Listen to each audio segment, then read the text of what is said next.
Hi everyone, welcome back. Today's palette review video is going to be on the brand new Urban Decay Naked Reloaded palette.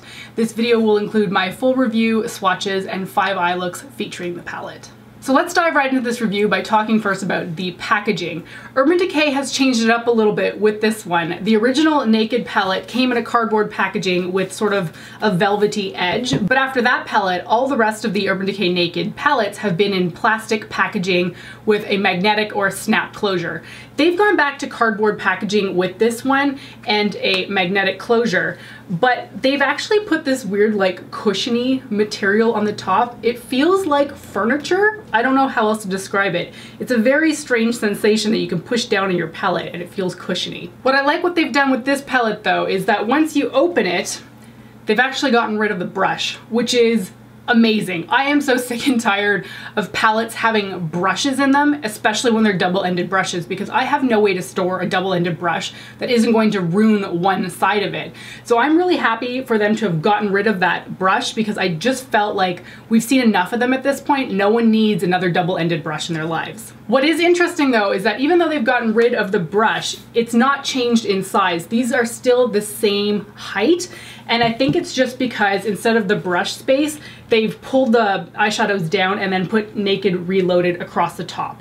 Now this is really sleek and compact packaging, which I appreciate. I don't really tend to love bulky palettes. The mirror is as big as they can probably get it for this palette, but it is rather small just because the palette itself is rather small. The mirror is also like flappy, so it won't stay up unless you prop it up. I was quite a fan of this packaging, by the way. I liked the velvet on it. I know a lot of people weren't a huge fan of it, so I'm curious if people are going to like this one because it's got that cushiony material and it is cardboard again. Now, in terms of the pricing, it's a little bit interesting right now. Online, Urban Decay Canada's website lists this as 55 Canadian, but I know Sephora sells the Naked palettes for 66 Canadian. I don't really know what's going on there. It hasn't launched yet at Sephora. That is coming in March, but right now on urbandecay.ca's website, it is a little bit cheaper than you would expect to see it at Sephora. I don't know about the US pricing. I think it's usually around 49 US, but I can't confirm that for sure. So while this palette is releasing in March on Sephora, it is currently available on urbandecay.ca and .com and in their freestanding stores. What's particularly interesting about this palette is that Urban Decay has changed some of the size of the pans of the eyeshadows in here on shades that you're more likely to use more often. The shades on the end, Bribe and Blur, are the largest in here, and then you've got Barely Baked and Boundaries are a little bit larger than your typical rectangular pans that we're used to seeing. What is interesting though is that the shadow size in the pan is not necessarily representative of how many grams you're getting. Barely Baked, the gold shade over here, and Retro actually have the exact same amount of grams of product, and that is 1.3 grams each. So even though Barely Baked is larger, Retro still has the same amount of weight to it. The ones on the end are 1.4 grams of product, but all the other rectangular ones, including Boundaries, is 1.1 grams. All right, now that we've talked a little bit about the packaging and the price, I'm going to show you the swatches on my arm so you can see exactly how these look like on bare skin.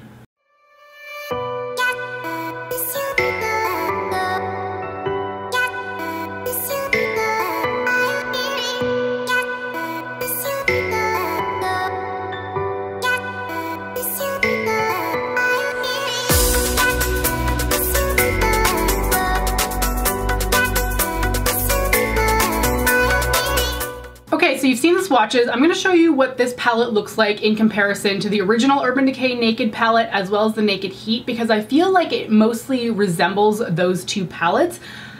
But when you put them side by side, they don't actually look that similar. So this is the original Urban Decay Naked palette, which has been well loved by me.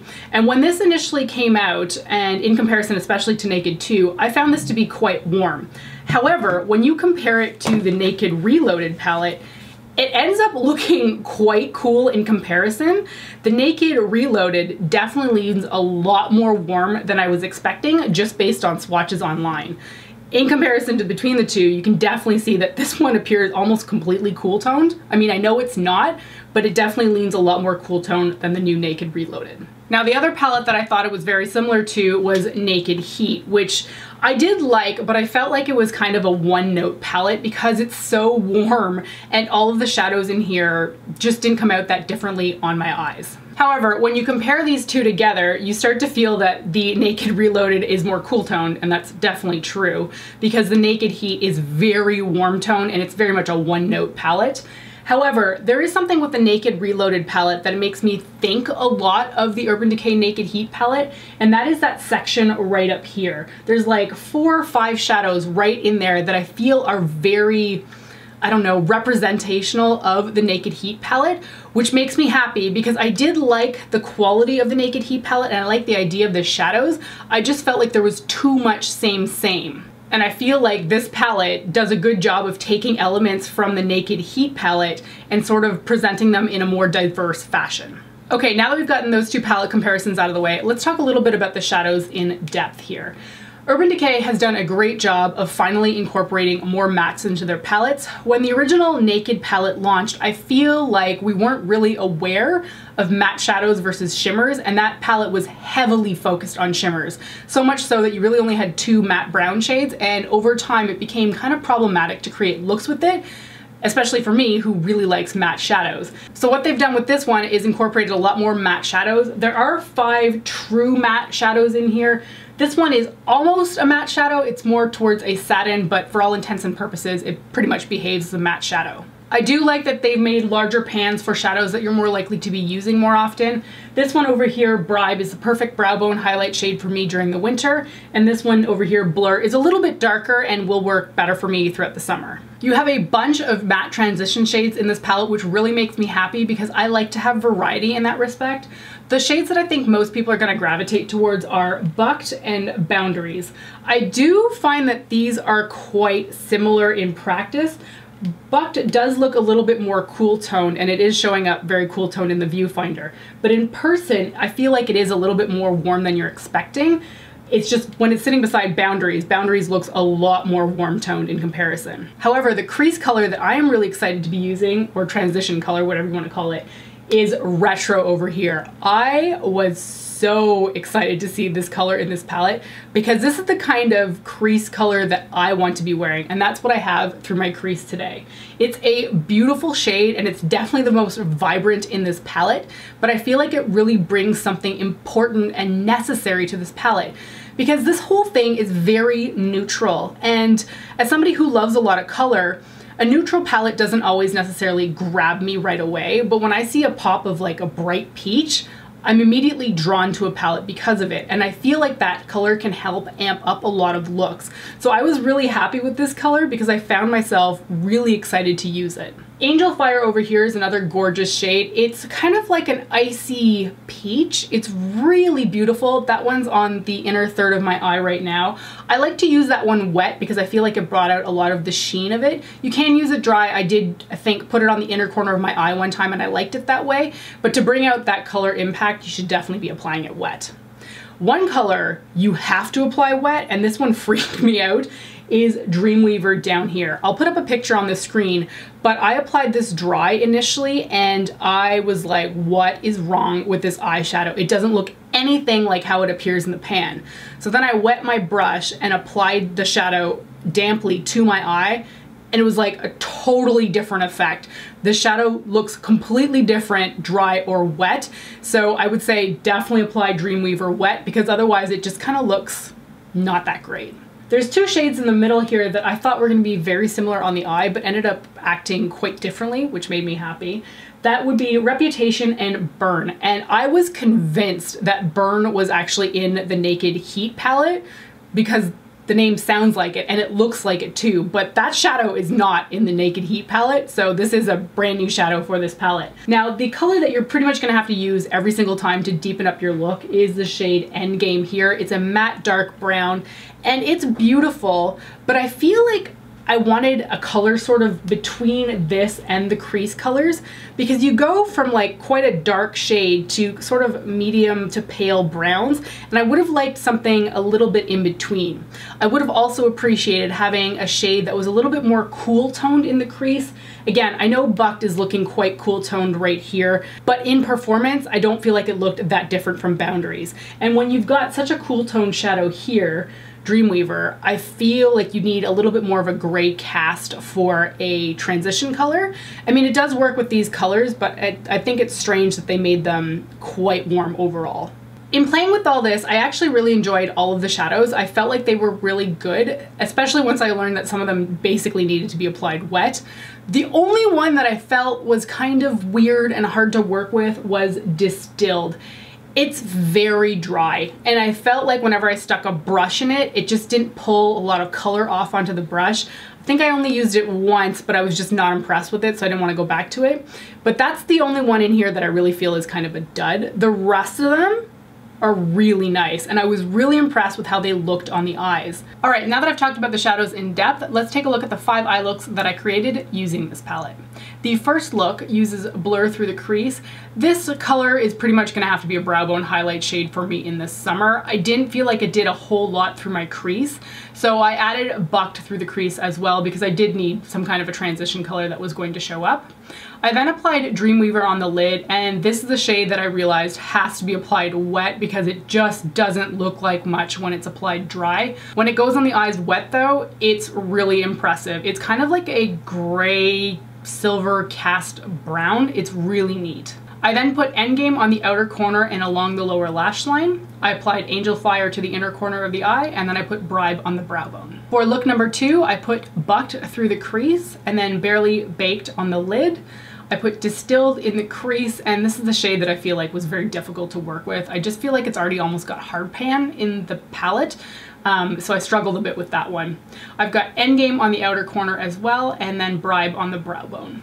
For look number 3, I have a Retro through the crease, and then I applied Reputation on the lid. I tried it both wet and dry because I wanted to see if this shade was affected by liquid at all, and it wasn't. So it goes on the eye the same way, whether it's wet or dry.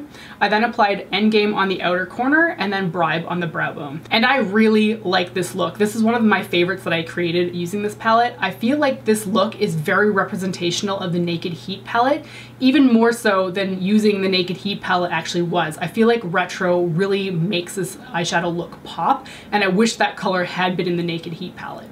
For look number 4, I decided to go for something that is completely matte because you can definitely do that with this palette, which is really nice. I used Bucked through the crease, I applied Blur on the lid, and then put Endgame on the outer corner of the eye just to deepen everything up. I also put Bribe on the brow bone. For today's look, I decided to go as impactful as I could, and I really love this one. I used Retro through the crease, and then I applied Angel Fire wet on the lid. I just like that foiled texture that it gives when it's wet.